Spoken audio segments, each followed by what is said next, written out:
Hey, what's up everyone? This is Silver Slayer and welcome to my daily silver stacking video. Thank you for tuning in. Now, before we get into this celebratory day for the silver stacking community, let me remind you that my silver giveaway is in less than a day. 5 p.m. tomorrow Eastern Standard, I will be announcing 2 winners. 2 of you lucky stackers are going to be winning some silver as long as you're subscribed and you've entered in the entry video, which is in the description. If you haven't entered yet, you better do it now because this is probably your last chance. And trust me, you don't want to miss it. Now, why am I saying it's a celebratory day for the silver stack community? And that's because more people, more evil, shady bankers have gotten arrested, found guilty for spoofing, which is price manipulation, which is rigging the prices.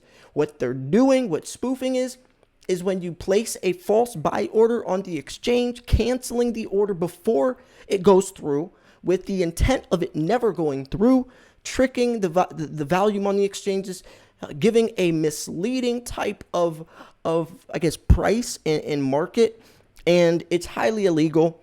The biggest case we know is the shadiest bank in the world, JPMorgan, but the Dutch bank Merrill Lynch, several other banks that I'm going to be actually going over in a second. There's a lot of different, there's actually 4 different pages of banks that I found in this article that have been caught manipulating the price of silver. And today is celebratory because more people, more bankers have gotten caught, and hopefully as they crack down, which over the last year or two, they have cracked down times 10. And it's just a beautiful thing because hopefully the more that these bankers see that they can get sent to prison, because a couple months ago, 2 of JPMorgan's or 2 more have gotten sent to prison, and they're backdating decades of JPMorgan's records. And it's just a beautiful thing. The only thing is it's hard, and it's very hard to catch spoofers, or I guess that's what we'll call them, because you're allowed to cancel orders. The only thing is, how can you tell if someone's doing it on purpose, or if they're setting up that order to cancel on purpose? That's the hardest thing. There's a lot of gray area, so you have to look at patterns. You have to look at a lot of different things, because someone could just say, no, I mean, I canceled that because, so how can you tell if they are doing it on purpose? That's the hardest part. But with JPMorgan, I mean, they're just such a shady company. The Dutch bank and Merrill Lynch, those are the top 3 shadiest banks that have been known for spoofing. So yeah, let's get into this. First, we're going to cover the newest news of spoofing. This bank Merrill Lynch that got caught, and then we'll go into a lot of other, and I mean a lot of other situations of people trying to manipulate the price of silver, and what I think this is going to be doing moving forwards, because the less spoofing is going to be happening, which it's always going to, right? And that's not just with silver, that's with any investment. Anywhere there's money behind the scenes, and especially when banks are involved, there is illegal activity. I mean, that's just how it is. So we can only adjust and adapt. We can kick and scream all we want, or we can try to adjust and pray for the best, as it looks like is happening. So the link to these 2 articles will be in the description. Let's jump into it. So and of course, Merrill Lynch gold traders found guilty in spoofing trial. So prosecutors scored another win in the U.S. crackdown on the market spoofing when 2 former traders at Bank of America's, of course, Merrill Lynch unit were convicted on fraud charges for manipulating precious metals futures. Edward Basis and John Pacilio were found guilty by a federal jury in Chicago on Wednesday for illegally flooding the market with buy and sell orders, then quickly canceling to move gold, silver, or platinum prices in the direction they wanted from 2008 to 2014. While there's nothing inherently wrong with canceling orders, both men were accused of intentionally defrauding other traders. And that's exactly what it is. And they described that perfectly, right? Sometimes they don't really hit the nail on the head, but this explains exactly what's happening and to a T. And it's not just gold like this article says. A lot of it's with silver, because silver is a much smaller market than gold, and it is what it is, right? And like it says, there's nothing wrong with canceling orders, but intentionally defrauding other traders. And that's exactly what they're doing to move the market up or down in their direction. In another instance with JPMorgan, specifically, was a couple years ago, Jamie Dimon went on the news and called Bitcoin a scam. So it shot the price of Bitcoin down thousands of dollars. And then right afterwards, Jamie Dimon, JPMorgan, got caught buying billions of dollars in Bitcoin. And they did that. Jamie did that because he knew that if he went on the news and called Bitcoin a scam, everyone would sell it. It would shoot the price down. They could get it for cheaper. How did they get caught buying it though? Because Bitcoin is on the blockchain. Cryptocurrency uses the blockchain, and every transaction on the blockchain is public. And that's one of the beautiful things about Bitcoin. Banks can't do shady stuff behind the scenes like a central system because it's decentralized, and the blockchain stores every transaction publicly. So they easily got caught. Everyone could see that they were buying billions of dollars in Bitcoin. That's just another example of the many different situations that JPMorgan has gotten caught. They also got caught with millions and millions of dollars in misprinted gold bars that were probably going to be sold on the black market. I mean, just a shady company, but also these all are. All these banks are shady. We know that. So anyways, the 2-week trial was the latest U.S. prosecution of a spoofing case in recent years. In June, former Dutch bank, which I was also just talking about, I haven't even read this article yet, by the way. You know, when I say this stuff, I'm not making this stuff up. You can fact check me on anything I say in any of my videos. I just know a lot because I cover 5-10 articles a day for the last 6 years. So, you know, you just pick up stuff, right? So anyways, like I mentioned before, the Dutch bank also, James Vorley and Cedric Chenu were sentenced to a year in prison after they were convicted in Chicago last year. The government has extracted more than $1 billion in fines from companies including JPMorgan, Bank of America, Dutch Bank, resolved liability for market manipulation, tried spoofing. Merrill Lynch paid $36 million fine, which is nothing, in 2019 to resolve government investigations into precious metal spoofing. See, before they were doing it so much because it was a slap on the wrist. Pay, $50 million, which is nothing to these banks, and nobody was getting punished besides a fine. But now people are getting sent to prison, right? I mean, the difference between getting fined and actually having your life affected by getting sent to prison is a huge difference. And that would scare enough people, right? If I was a banker spoofing, doing this stuff, I wouldn't care about a fine, even if it came out of my own pocket. When you have that much money and when the fine is so irrelevant. But if you're going to be getting sent to prison, that's definitely something that could make people, actually, let's not do that. So while a handful of traders pleaded guilty since 2015, prosecutors have had mixed results for cases that went to trial.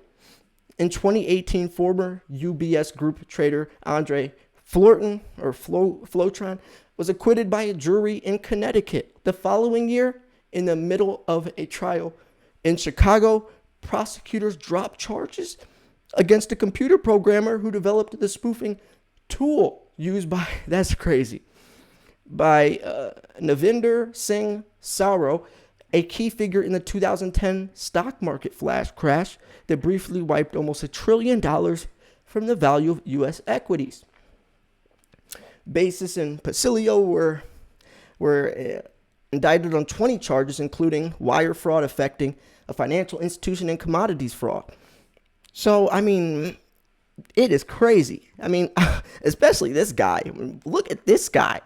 He was a computer programmer who developed the tool for spoofing. And that played a key figure in the 2010 stock market flash crash, which also pushed silver to $50 the next year. And it wiped almost $1 trillion. $1 trillion is a much bigger number than $1 billion. I don't even think the human brain can fathom how much bigger of a number $1 trillion is from $1 billion. And for wiping out almost $1 trillion from U.S. equities is just, I don't think we can fully comprehend how how crazy, how extreme that is. So anyways, yeah, here's the ex Merrill Lynch one, and I'm glad that they actually have links to these. So here's another one.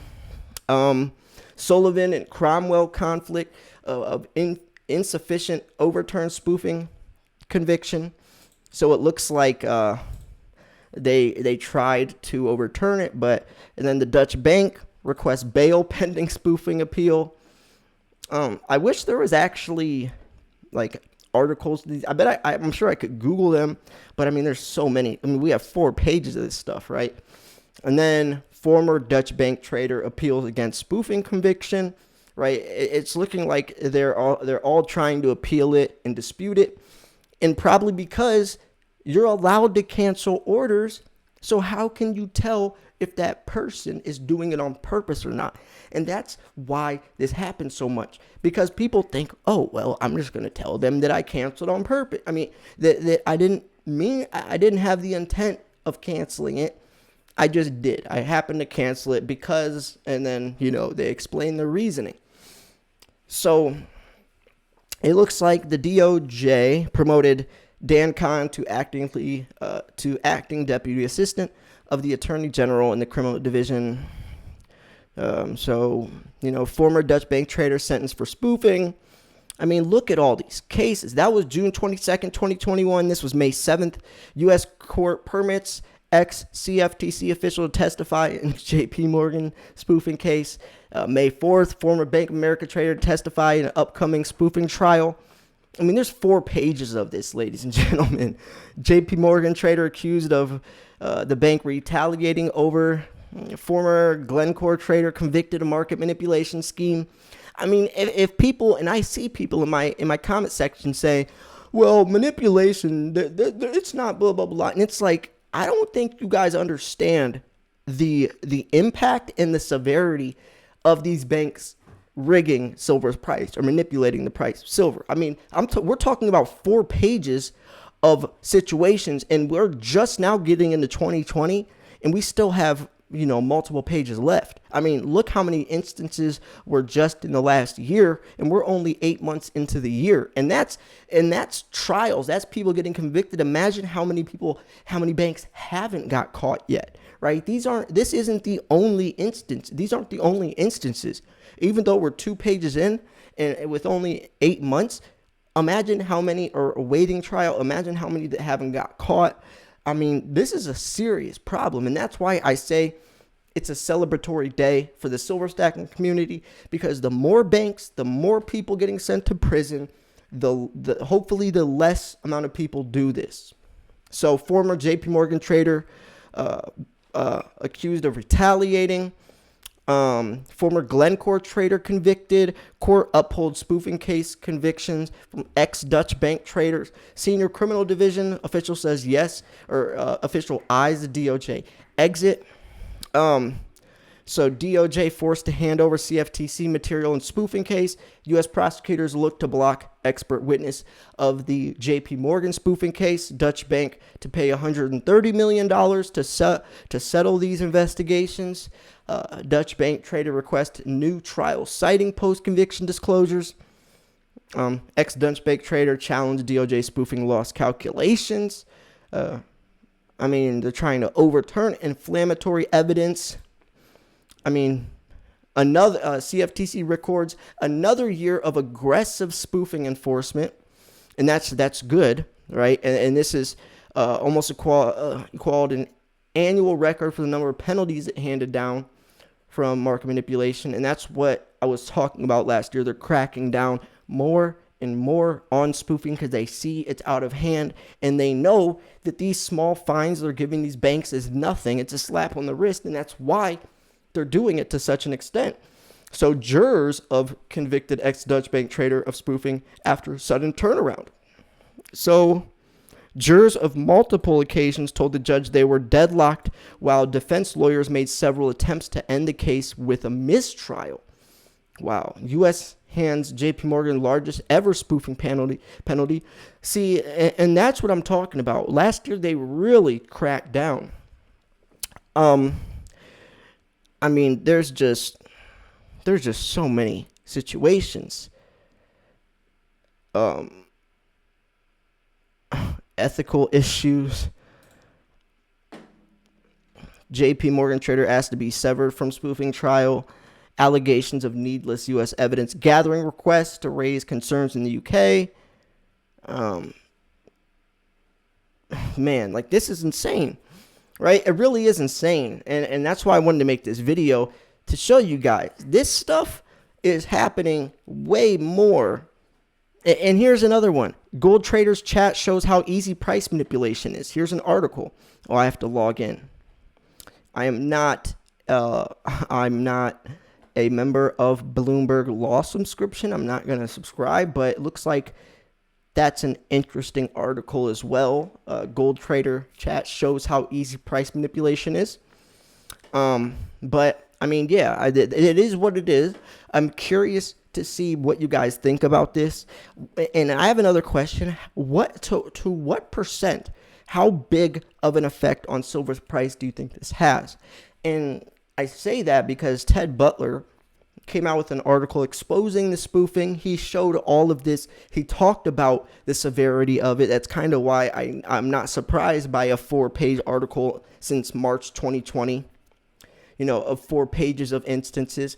But he also talked about how and why this won't go on for much longer. The price manipulation, everything that's shady that these people, these banks are trying to do to suppress the price of gold and silver, won't be able to outpace or outperform or outshine fundamental supply and demand. And he said once, the true nature of silver's price rising happens, he said, think of the highest price you can for silver and then double or triple it. And it's just crazy to hear someone who's usually more modest on silver prices say that. He even said that in the beginning of the article. He said, people look at me as as more humble a price across the price of silver. But he says, look, that is far from the truth. He says, I'm realistic at what's happening. That's kind of like me, right? I'm more realistic. I'm not going to give you guys unrealistic expectations. That leads to resentment, that leads to false hope, and that usually pushes people away entirely.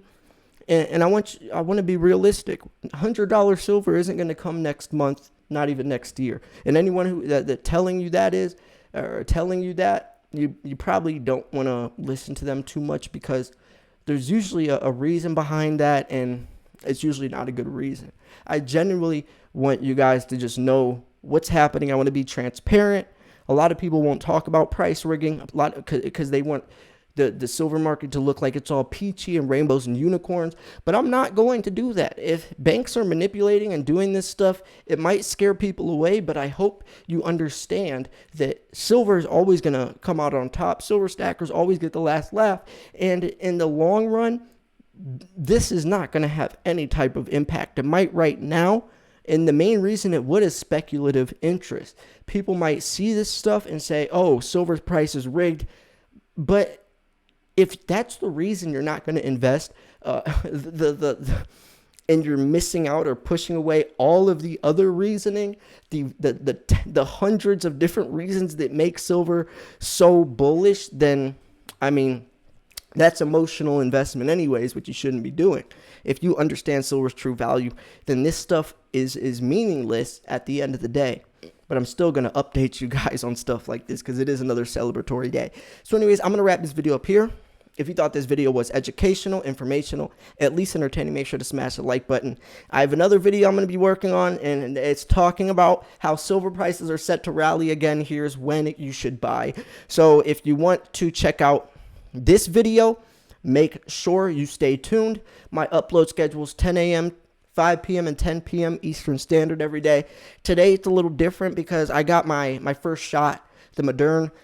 I can't say these words or the video will get suppressed, but yeah, I got the first one, and I felt like crap for 2 days. So I just chilled a lot of the day yesterday, and today I slept in a little bit because I was sleeping all day. So yeah, I'm back at it though. I'm about to work on my 10 a.m. video, which will be posted tomorrow morning. And then the 5 p.m. video is going to be the giveaway. So it's going to be fun stuff. I'm excited to announce the winners, right? It's going to be a live, well, it's going to be a premiere video. Actually, no. Yeah. We'll do a premiered video, so you'll be able to see in real time if you won or not. Well, not in real time. It's premiered, so I'll be hanging out in chat, and everyone's going to watch it at the same time. So everyone will see who the winner is. It's going to be fun, though. So make sure you go enter. If you haven't, the link will be in the description. Also, make sure you're subscribed, because that plays an important part as well. So yeah, good luck, everyone. I'm excited for tomorrow. Hope you enjoyed this video. This was Silver Slayer. Thanks for tuning in. I'll see you guys soon. Peace.